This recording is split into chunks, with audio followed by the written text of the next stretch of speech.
화제 이슈를 들여다보는 이슈 추적 시간입니다. 오늘은 사회부 심동욱 기자와 함께하겠습니다. 심 기자 어서 오세요. 최근 이 전동 킥보드가 이 도로 위 흉기로 전락했다 이런 지적들이 나왔는데 특히나 이 학생들의 무면허 운전이 문제가 됐습니다.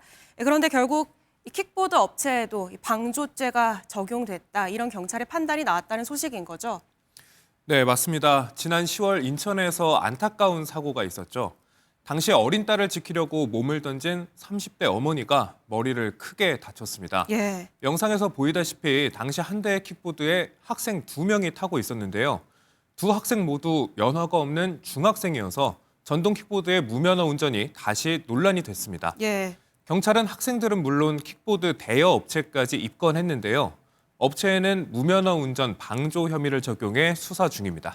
킥보드 대여 업체가 입건된 건 이번이 처음인 것 같은데 어떻게 혐의를 적용할 수 있었을까요?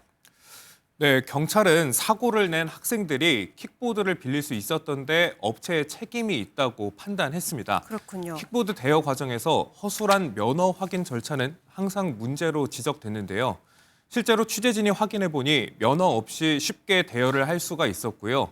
거리에서도 면허 없이 킥보드를 타고 다니는 학생들이 경찰 단속에 적발되기도 했습니다. 예, 지금까지는 경찰이 이런 혐의가 있다는 판단이 나온 거고 이 혐의가 만약에 죄로 인정이 된다면 처벌은 어느 정도로 예상이 됩니까? 네, 실제 처벌 수위는 낮을 것으로 보입니다. 예. 왜냐하면 방조 혐의는 실제로 범죄를 저지른 것보다 더한 처벌을 받지는 않습니다. 전동 킥보드 무면허 운전은 도로교통법에 따라 20만 원 이하의 벌금 등으로 처벌받습니다. 벌금 처분을 받더라도 20만 원을 넘길 수가 없는 겁니다. 영업을 제한한다든가 정지를 시킨다든가 도입된 지가 한참 지났으면 정확한 대책이 마련돼야 되는 거죠. 현재로서는 법원이 킥보드 대여 업체의 책임을 인정하더라도 솜방망이 처벌에 그칠 수밖에 없다는 지적이 나옵니다. 처분도 지켜보도록 해야겠네요. 다음 이슈 살펴보겠습니다. 얼마 전 이 마라톤 대회에서 신체 접촉 논란이 있었던 감독의 모습인데 결국에 징계를 받았나 봅니다. 이 장면 때문인 건가요? 그건 아닙니다.